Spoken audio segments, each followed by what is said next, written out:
Welcome back to Carbonite Ultra U. In this video, we're going to get into the MultiViewers, what each one is, what each type is, the licensing, how I configure them, and where do I find them on the back of the switcher. Let's jump in. When we're looking in our Getting Started guide, it's clearly laid out that the first 4 outputs are the MultiViewers. There is a label on them that say MultiViewer outs as well. And then each of the spigots is labeled 1 through 4. We label the other outputs from 5 through 14. We have different MultiViewer outs. The first 2 outputs are the I/O MultiViewers, and the second 2 outputs are the VidProc MultiViewers. When we're in UHD, we have a maximum of 1 I/O MultiViewer and 1 VidProc MultiViewer. They are duplicated on the outputs. Now that we're in a dashboard, we want to head on over to the configuration menu. Real quick, we'll make a pit stop over in the output menu. The I/O MultiViewers 1 and 2 are on outputs 1 and 2, and the VidProc MultiViewers are on output 3 and output 4. A standard system comes with I/O MultiViewer 1 and VidProc MultiViewer 1. If you buy the MultiViewer license, you unlock I/O MultiViewer 2 and VidProc MultiViewer 2. If you're not sure, go to System, go to Licenses, and you'll see extra MultiViewers, and it'll tell you how many you get and in which mode. Let's jump into our MultiViewer tab. First thing we're going to do is we're going to look at the I/O MultiViewer. An I/O MultiViewer has all of the same layouts available to it, just like a VidProc MultiViewer. What you're going to find in an I/O MultiViewer, you are limited to the 24 physical inputs, outputs 5, 6, 7, 8, 9, 10, 11, and 12. Output 13 and 14 are not able to be sent out. This is a limitation, and with the I/O MultiViewers, we can't view those 2 outputs. Just keep that in mind when you're thinking about things you want to view in your MultiViewers when wiring those 2 outputs. I/O MultiViewer, same flexibility. Any of my sources that I want to any of the boxes, green tally to be visible in that box, whether or not I want red tally to be visible, whether I want a white border, a black border, or no border, so I can see all the available pixels. Do I want the label on at all? Do I even care about seeing the label? Do I want the label on top or on bottom of the box?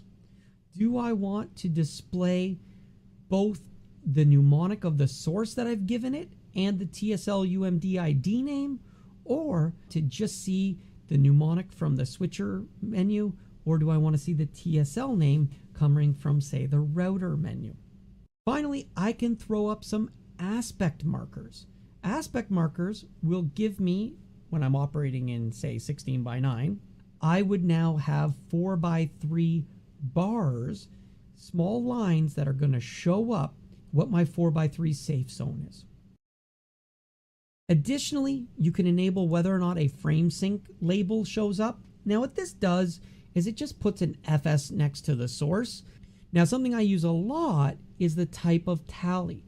Now, a box tally puts the tally around the outside perimeter of the box. Red is always more powerful than green. If it's in both program and preset, then I'm only going to see a red box. If I put it into label mode, then it'll put the green and red on the edges of the label, and label reverse will flip them, and it'll put red on the left, green on the right. Finally, you can add on the I/O MultiViewers the system clock, where you can go ahead and you can tell it to come from the LTC time code or the system clock, and then pick where I want it in the system clock. Do I want it in 24-hour mode, 12-hour mode? Do I want to see AM, PM? Physically, where it is, the size of it, and you can set the foreground and background color of the clock. Looking at a VidProc MultiViewer. Again, we have all of the same layouts available to us, any of the layouts.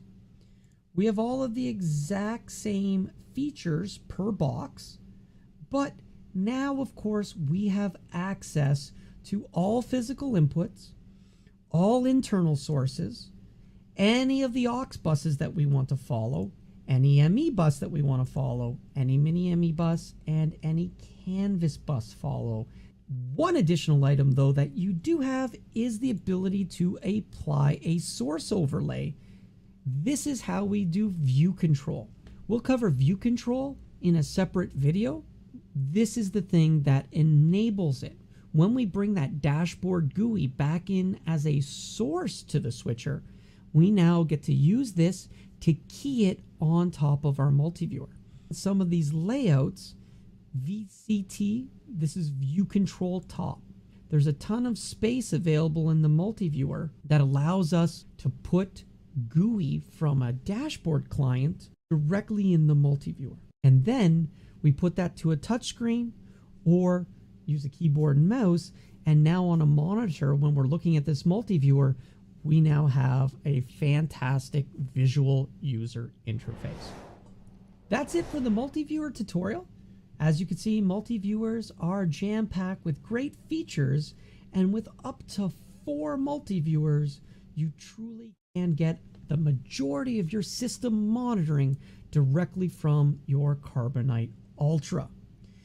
As always, thank you for watching, and if you have any comments, questions, or requests, please send those over to switchers@rossvideo.com, and we'll try to either get back to you as quickly as we can via email or get a video regarding the subject onto the web. See you next time.